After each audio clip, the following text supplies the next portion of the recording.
Assalamualaikum warahmatullahi wabarakatuh. Bismillah, alhamdulillah, wassalatu wassalamu ala rasulillah Sayyidina wa maulana wa habibina wa syafi'ina wa qurrati a'yunina Muhammad sallallahu alaihi wasallam wa ala alihi wa ashabihi wa man tabi'ahum bi ihsani ila yaumiddin.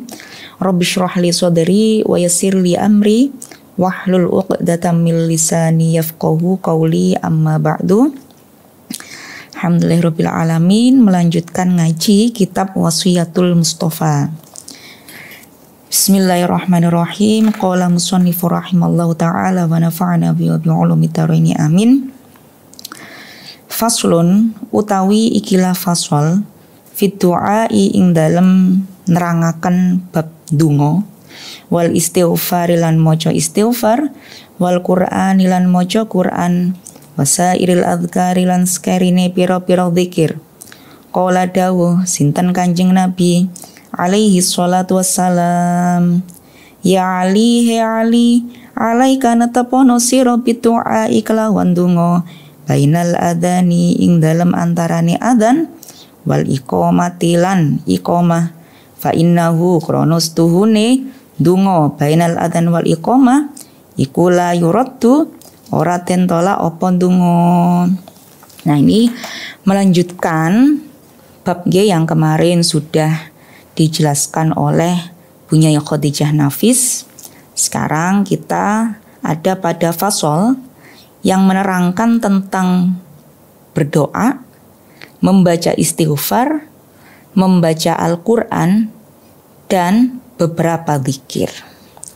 Di sini didawuhkan oleh Kanjeng Nabi yang merupakan wasiat kepada Sayyidina Ali, wahai Ali, berdoalah di antara adzan dan juga iqamah. Karena sesungguhnya berdoa di antara adzan dan juga iqamah adalah doa yang tidak tertolak. Ini sudah banyak hadis yang menjelaskan tentang bagaimana esensi dari doa. Doa sendiri adalah mukhul ibadah. Dan dalam satu hadis dijelaskan la yaruddul qadha'a illa doa. Jadi tidak ada satu orang pun atau satu hal apapun yang bisa mengubah ketetapan atau takdir seseorang kecuali dengan doa. Yang namanya qadha, ya, la yaruddul qadha'a illa doa. Qadha itu adalah sesuatu yang sudah ditetapkan Allah pada zaman azali. Jadi sebelum manusia diciptakan itu sudah ditetapkan bagaimana nasibnya, bagaimana lahirnya, kapan meninggalnya, kebaikannya, rezekinya, keburukannya, dan seluruh nasibnya itu sudah ditetapkan. Tetapi kita sebagai manusia itu diberikan oleh Allah pilihan yang berupa ikhtiar, tetapi ikhtiar saja itu tidak cukup, harus dengan disertai doa. Lah, barokah dari doa ini barangkali ketika ada ketetapan yang tidak baik lalu kita berdoa, maka bisa merubah menjadi lebih baik. Doa itu juga merupakan adab seorang hamba kepada Allah. Orang yang sombong itu bukan orang yang pamer harta, pamer apa yang dimilikinya, tapi orang sombong itu adalah orang yang tidak mau berdoa. Loh, karena kita ini anal faqiru ilaika ya Rabb. Jadi kita ini butuh sama Allah. Wa anta anni ghaniyun, sedangkan Allah kepada kita ini tidak butuh. Maka berdoa itu merupakan adab seorang hamba kepada Allah. Lah, dikatakan juga di sini bahwa waktu yang mustajabah. Jadi ada banyak waktu yang mustajabah ketika kita berdoa. Bahkan dikatakan di sini tidak akan tertolak doanya. Doa yang diucapkan ketika apa? Di antara adzan dan iqamah. Ini kalau di dalam kitab Al-Adhkar, Syekh Nawawi itu mengutip dari hadis yang diriwayatkan oleh Imam Bukhari bahwa man qala hina yasma'un nida Jadi barang siapa yang berdoa ketika mendengar suatu panggilan, nida ini panggilan apa? Seperti yang kalau jelaskan kemarin, panggilan Allah, panggilan Allah ini ada 3. Pertama, panggilan Allah melalui adzan, yakni sholat 5 waktu. Yang kedua, panggilan Allah untuk pergi ke Baitullah melalui haji atau umroh. Yang ketiga ini loh, panggilan menghadap Allah melalui kematian. Nah, sebelum kita menempati atau melaksanakan apa yang sudah dipanggil oleh Allah berupa haji dan umroh, amin, atau dipanggil Allah berupa kematian, maka kita harus menepati panggilan Allah berupa sholat.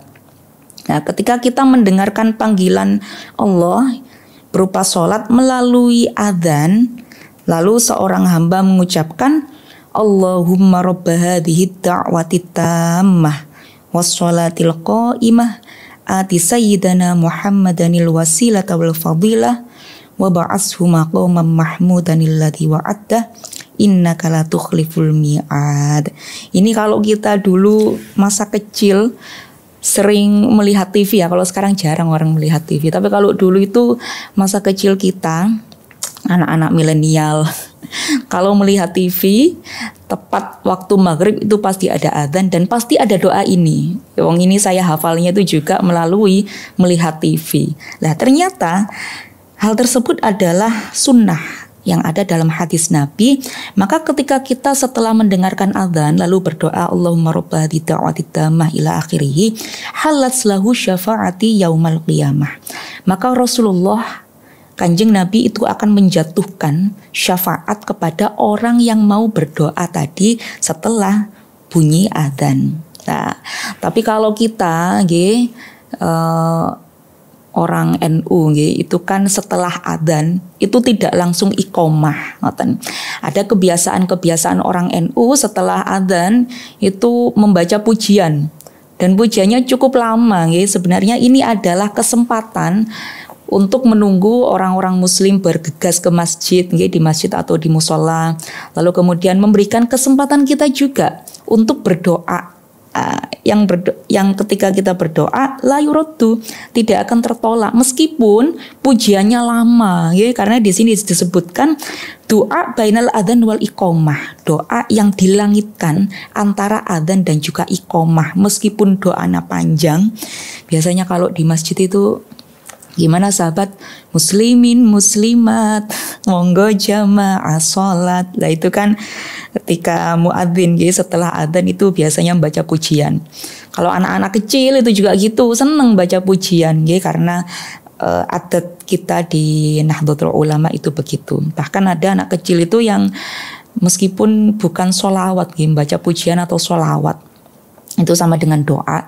Tapi kadang anak kecil itu, saya pernah lihat anak kecil di masjid itu setelah adzan bacanya yalal waton. Apapun itu yang dibaca, yang penting itu adalah kesempatan kita untuk kita berdoa. Karena doa yang dilangitkan antara adzan dan iqomah tidak akan ditolak oleh Allah. Ya Ali, he Ali, idza ta'auta tatkalanin dungo sira fabsut mongko mbebero sira yadaka ing tangani sira had wasodrika ing luruse dodoni sira wala tarfa lan ojo ngangkat sira ha ing yadaka fawqa sika ing dalem dhuwure sirahe sira watu syiru lan duting-duting sira ilallahi maring Allah bisa babatika kelawan driji telunjuke sira al yumna kang tengen. Lalu setelah menyampaikan, mewasiatkan kepada Sayyidina Ali tentang mustajabahnya doa antara adzan dan juga iqomah, lalu Kanjeng Nabi juga memberitahukan, menasihati Sayyidina Ali tentang adab ketika berdoa. Donga niku memang kewajiban kita sebagai tanggung jawab kita atau kewajiban moral kita sebagai seorang hamba kepada Gusti Allah. Tapi Lek ndonga niku nggih enten adabe, nggih semuanya itu ada adabnya. Apalagi berdoa itu merupakan ibadah kepada Allah. Ada syariat secara adab, akhlak atau tasawufnya, yakni ketika berdoa bagaimana fabsut yadaka. Jadi ketika minta sama Allah itu nggih harus sopan. Kita saja nggih kalau dimintai anak, misalkan dimintai anak, tapi anak kita meminta dengan cara yang tidak baik, itu pasti kita males mau ngasih. Atau paling tidak kita menasehati mereka kalau minta itu yang bagus. Misalkan juga ada orang minta-minta itu di jalan misalkan, lalu memintanya dengan kasar atau mekso-mekso gitu. Apalagi setelah kita memberi, pemberian kita sedikit, memang adanya segitu, lalu mereka ngomel, ini saya pernah ini di jalan ada orang minta, lalu kemudian saya kasih lah, karena waktu itu tidak membawa receh gitu, cashless, orang-orang yang cashless.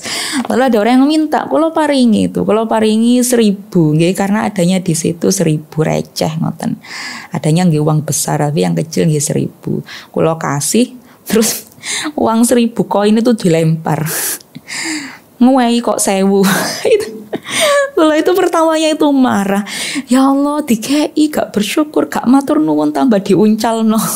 Jadi dia ngomelnya juga begitu. Jadi nguai kok 1.000, gak kena digawe tuku apa-apa gitu. Ya Allah, pertamanya kula itu marah, lalu kemudian merenung sebentar. Masya Allah, lalu kula menyambungkan, ini loh podo-podo makhluki, podo-podo menungsoni. Saya juga tidak menjamin kehidupan orang yang meminta itu, tapi ketika dia minta dengan cara yang seperti itu, kemudian kula iku marah.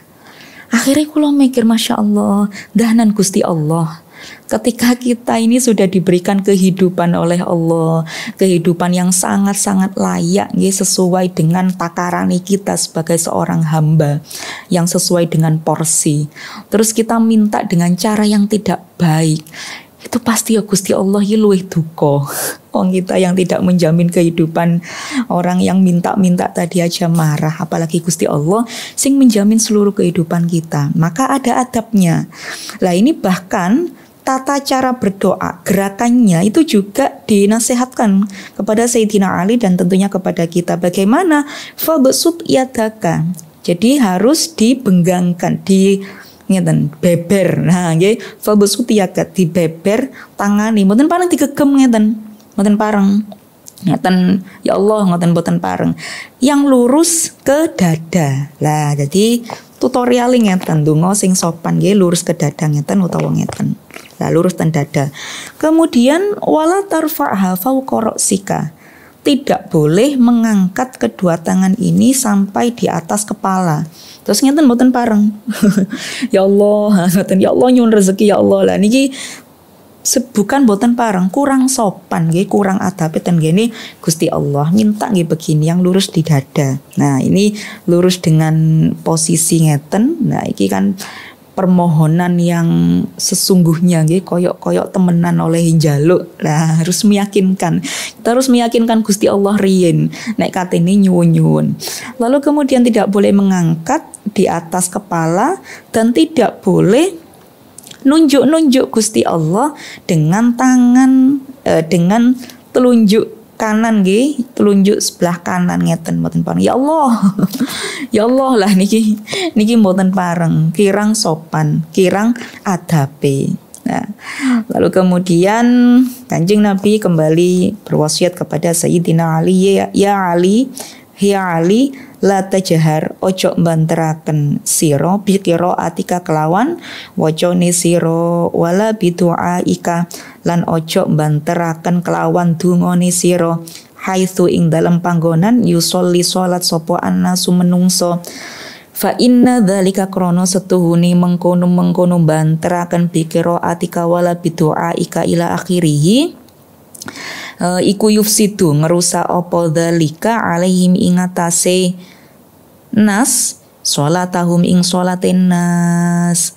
Wahai Ali, jangan mengeraskan bacaanmu. Niki maksudnya apa? Bacaan Al-Qur'anmu, atau jangan mengeraskan doa-doamu ketika ada orang yang sholat di sebelahmu. Nah, karena hal tersebut dapat merusak sholatnya orang yang sedang sholat. Niki maksudnya pripun bisa merusak sholatnya orang yang sedang sholat. Karena sholat itu berat, nggih. Wa innaha lakabiratun illa 'alal khasyiin. Sholat itu berat kecuali bagi orang-orang yang khusyuk. Sedangkan seseorang itu mengumpulkan energi, mengumpulkan niat, mengumpulkan tenaga untuk bisa khusyuk itu sangat berat sekali bagi manusia. Kita ini menikmati sholat itu terkadang susah. Karena banyak digandol-gandoli dengan urusan dunia, urusan yang lain selain urusan akhirat. Maka kita sebagai sesama makhluk, apalagi sesama muslim, ketika ada orang sholat, maka kita harus menghargai orang yang sedang sholat. Bahkan meskipun kita ini sedang beribadah, ibadah nopo? Ibadah membaca Al-Quran. Baca Al-Quran itu kan bagus, baik. Berdoa itu juga baik, tetapi tetap saja itu tidak menjadi baik ketika kita membaca Al-Quran dan juga berdoa dengan suara yang keras di sekitar orang yang sedang sholat, karena itu bisa mengganggu konsentrasi mereka. Nah, kita kan bukan kelasnya para sahabat yang sholatnya itu khusyuk. Bahkan Sayyidina Ali itu ketika perang, lalu kemudian panahnya musuh itu mengenai kaki beliau yang tembus sampai tulang, jadi belakang kaki hingga depan itu terkena panah, tembus ke tulang.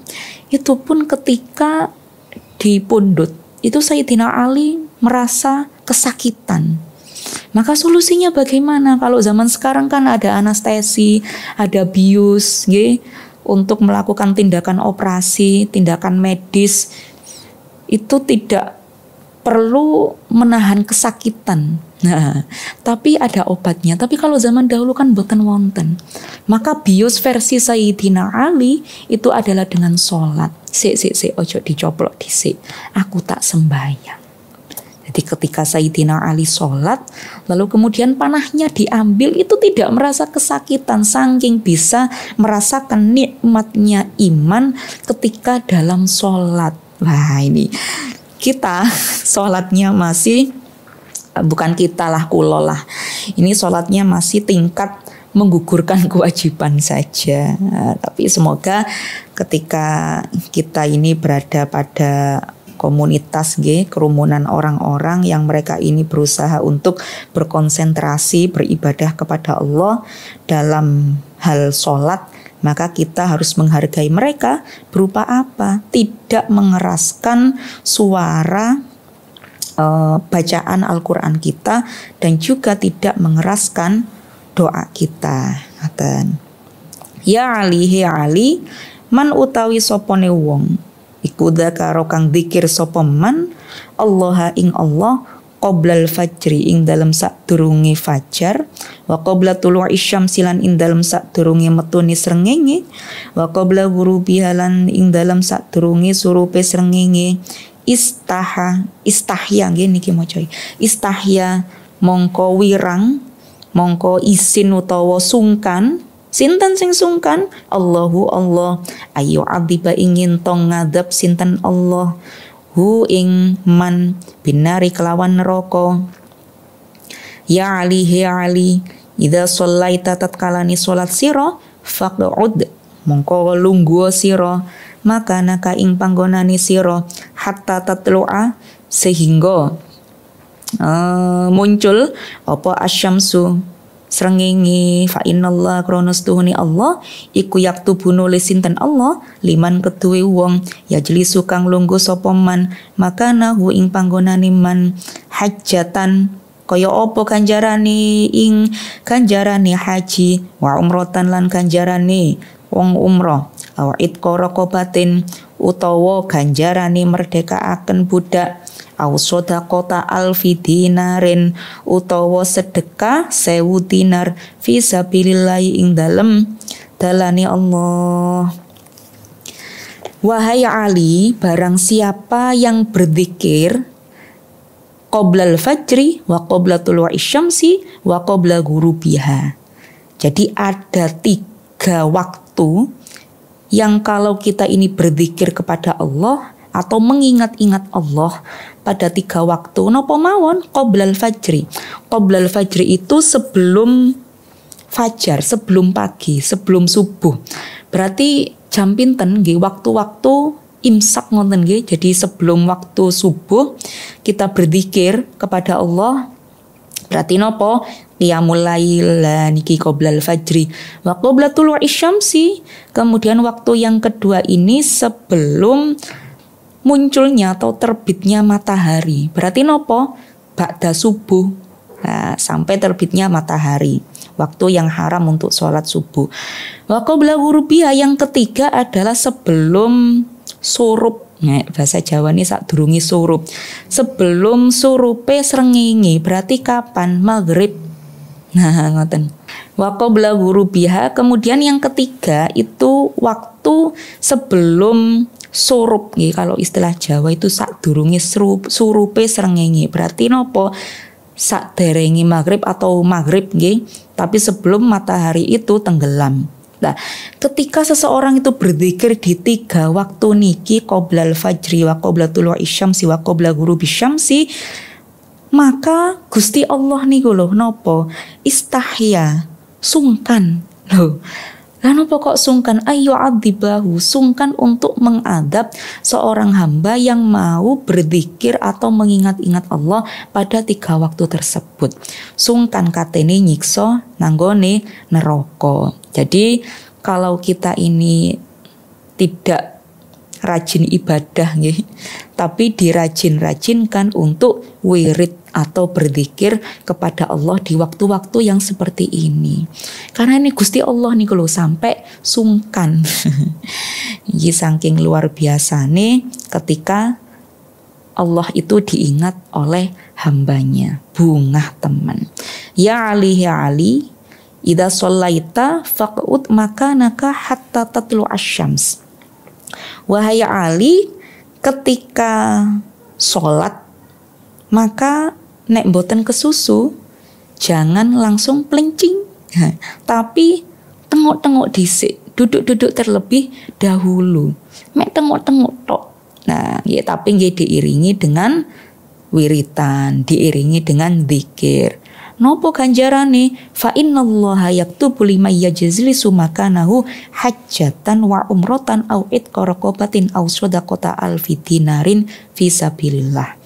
Orang yang ketika selesai sholat lalu kemudian tidak terburu-buru untuk melaksanakan pekerjaan lain, ketika itu bukan hal yang krusial, misalkan boten pas lagi kerja lah, atau pas lagi longgar setelah sholat niki ada baiknya duduk-duduk terlebih dahulu.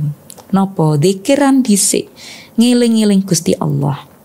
Nah, hatta tatlu asyams, jadi sebelum munculnya matahari. Berarti sak marini subuh lungguh-lungguh dhisik ambek zikir ten gene panggonan ini kuwaus bakdo salat, karena Allah akan menulis pahalane tiyang niki wau sama dengan pahalanya orang yang pergi haji dan umroh. Nah, padahal haji niki ganjarane gede, umroh niki ganjarane gede. Tapi lek haji mbek umroh niku butuh bondo, butuh duwe akeh. Tapi lek niki gak leren budal dhisik nang Baitullah, ganjarane kaya wong haji ambek umroh. Nopo? Nggih sak marini salat subuh lungguh-lungguh dhisik. Utawa ganjarane sami kalih merdekaaken budak. Utawa lah niki ada napa opsi-opsi ganjarane kaya wong haji atau dan umroh atau memerdekakan budak, karena sakniki nggih wis gak ono perbudakan, nggih wis ono tapi kari akar-akarane eksploitasi manusia. Nah, penjualan manusia dan lain sebagainya. Itu sekarang perbudakan yang fakku rokobah, susah untuk dihilangkan akarnya. Tapi kalau budak niku pun boten enten. Lah ganjaran ini kalau podo karo memerdekakan budak. Atau ganjarannya itu seperti kita sedang bersedekah 1000 dinar. Loh akeh rek sak dinar niku pinten? Wis mbo dihitung dhewe kono dikonversi nggih. Sing jelas akeh. 50 juta. Oh, ya Ali, he Ali man utawi sapa ne wong kukola ngucap sapa man kula yaumin ing saben-saben dina khamsatan kelawan 5 wa isyrina lan 20 air selawe ping pira marotan selawe ambalan astaghfirullahaladzim li wali walidayya wali jami'il muslimina wal muslimat wal mu'minina wal mu'minat al ahya'i minhum wal amwat. Di sini dijelaskan, wahai Ali, barang siapa yang setiap hari mengucapkan zikir sebanyak 25 kali. Koyok nopo zikire? Lah niki koyok sing diwaca sak mantune salat. Niki pun apal kabeh niki. Astaghfirullahaladzim li wali walidayya wali jami'il muslimina wal muslimat wal mu'minina wal mu'minat al ahya'i minhum wal amwat. Ping selawe berarti nek diwaca sak mantune salat fardu, setiap salat fardu dibaca 5 kali. Nggih. Dzikir utawa wiritan niki dibaca 5 kali, ganjarane nopo? Katabahullahu, kataba nulis utawa nyatet hu ingman sinten Allah min auliyaihi saking derajate niki padha karo kekasih Gusti Allah. Ketika kita setelah sholat lalu membaca doa astaghfirullahaladzim li wali walidayya ila akhirih sebanyak 5 kali nggih tiap waktu sholat. Nek ping 5 sholat fardu berarti salawe, maka kita ini diberikan derajat ganjarane padha karo derajate kekasihnya Gusti Allah. Lah kita ini kan untuk mencapai derajat wali ni Gusti Allah utawa kekasih Gusti Allah. Teko derajat nopo malih dadi kekasih Gusti Allah niku lho. Nggih. Sak efforte koyok ngoten. Ono wali jalur ilmu, enten wali jalur wiritan sing wakeh. Ono wali jalur tirakat, wali jalur riyadhah, wali jalur mari topo, wali jalur diseneni bojo.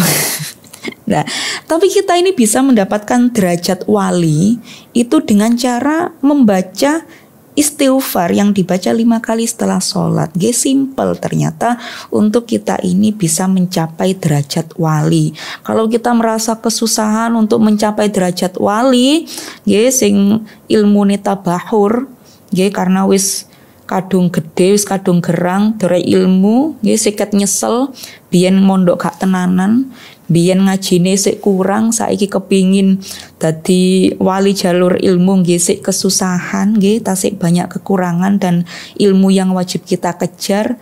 Wali jalur ibadah nggih kedistra kali penggawean napa malih ibu rumah tangga. Tapi lek kepingin dadi wali jalur wirid nggih saged dengan jalan niki wau setelah sholat membaca istighfar 5 kali. Ya Ali, he Ali, man utawi sopone wong kola kang ngucap dzikir sapa man kulla yaumin ing dalem saben-saben dina. Napa dzikire wacane la ilaha illallah qabla kulli ahad. La ilaha illallah ba'da kulli ahad. La ilaha illallah yabqa rabbuna wa yafna kullu ahad. Nah, lalu zikir yang selanjutnya nopo? Yang kula sebutkan wau, ketika seseorang berzikir seperti yang saya sampaikan wau, lam yabqa, mongko ora kari sapa malakun malaikat fis samawati ing dalam pira-pira langit illastaghfara kejaba nyuwunaken ngapura sapa malaikat lahu keduwe man. Jadi ketika seseorang itu berzikir niki zikir yang mentauhidkan Allah nggih.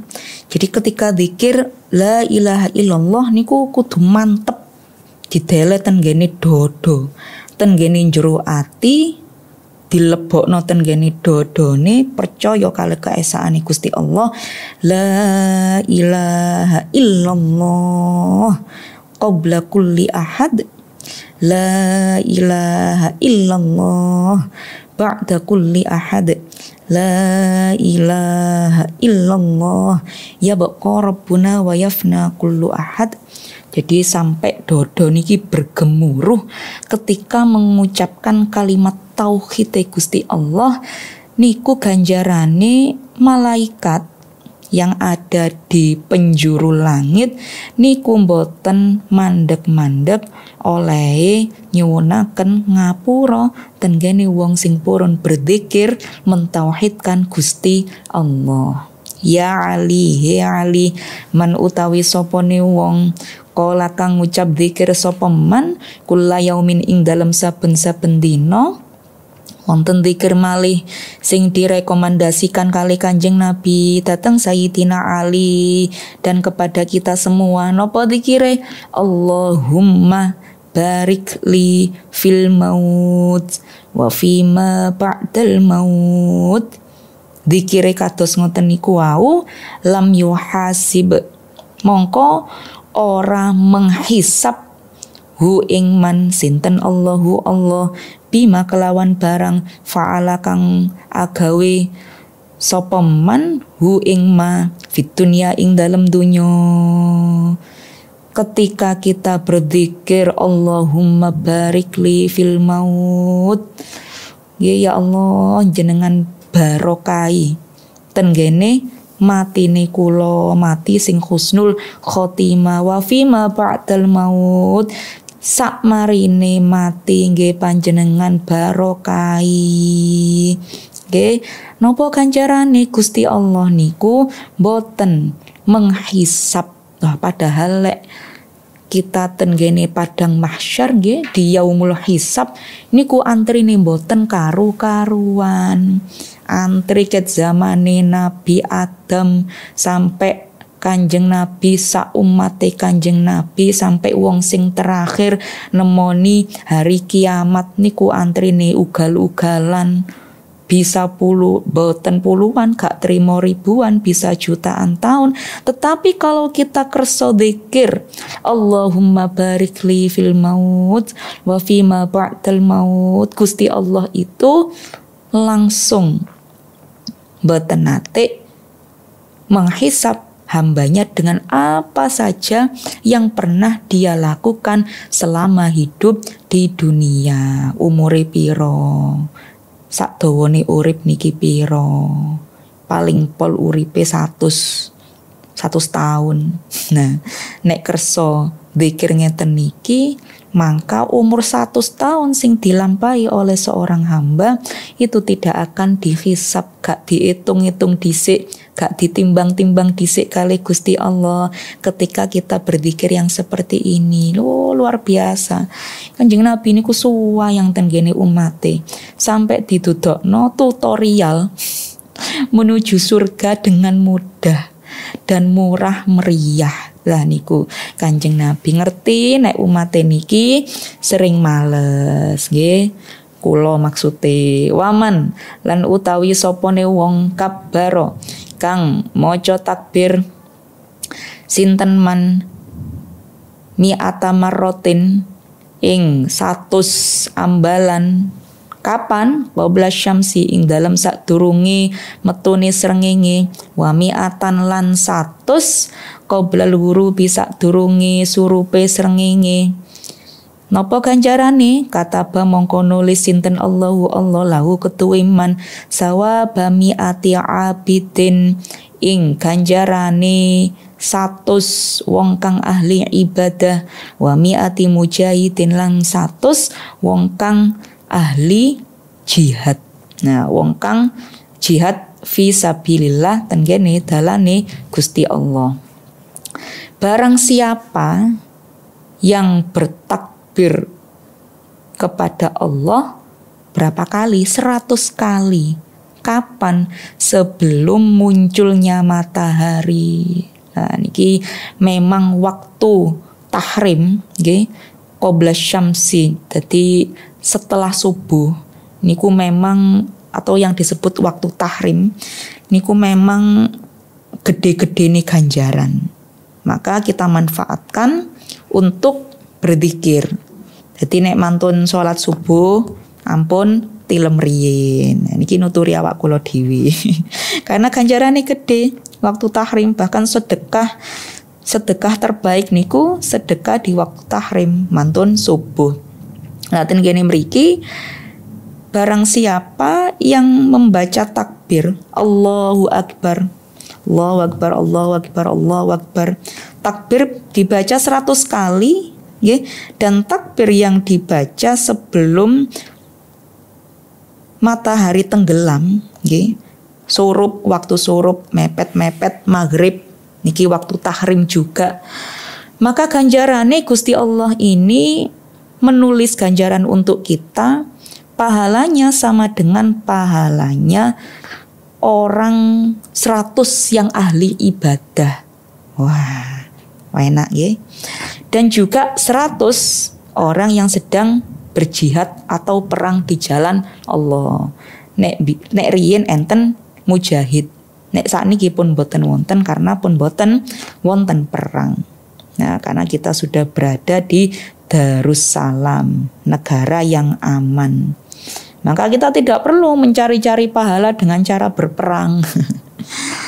Perang ten gene media sosial nek sakniki enten nih. Tapi mboten perlu ngoten, cukup kita membaca Allahu Akbar.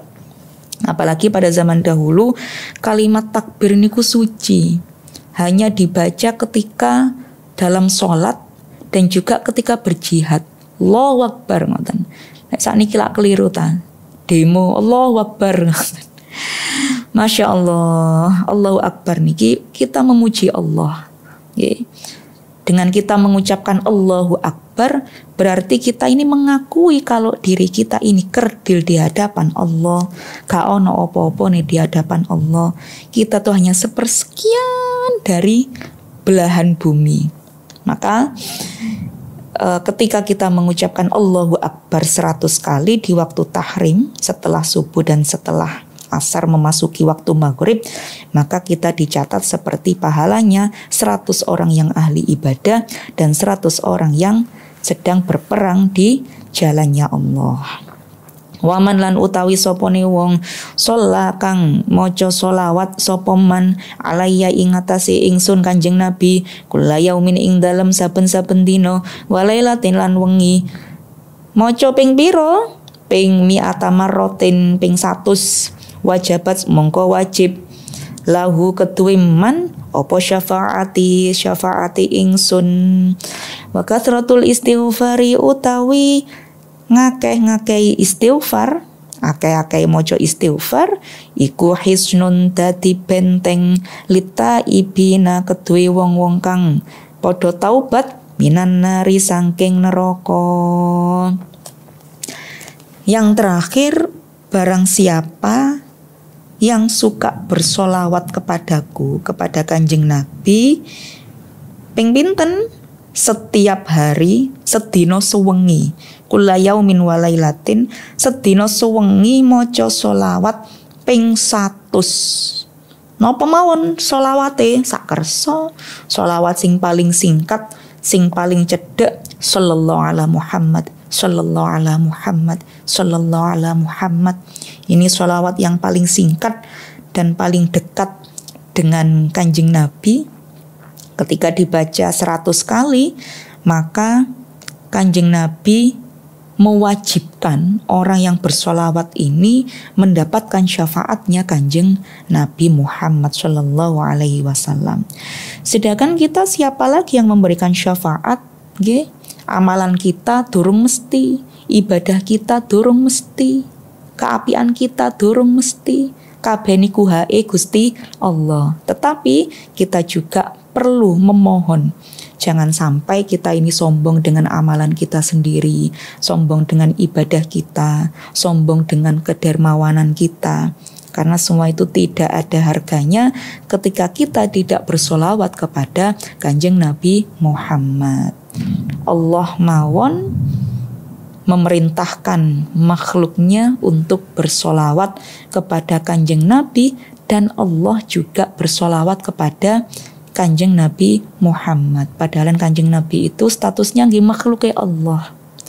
Bahkan Syekh Maliki ditangleti, Gusti Allah itu sedang apa sih sekarang? Jawabannya Syekh Maliki, Gusti Allah itu sekarang detik ini sedang bersolawat kepada Kanjeng Nabi. Innallaha wa malaikatahu yusholluna 'alan nabi ya ayyuhalladzina amanu shollu 'alaihi wa sallimu taslima. Nah, kita ini siapa?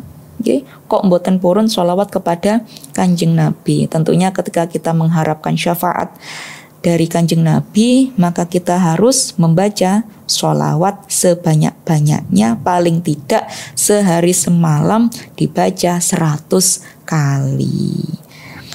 Dan memperbanyak istighfar itu menjadi benteng.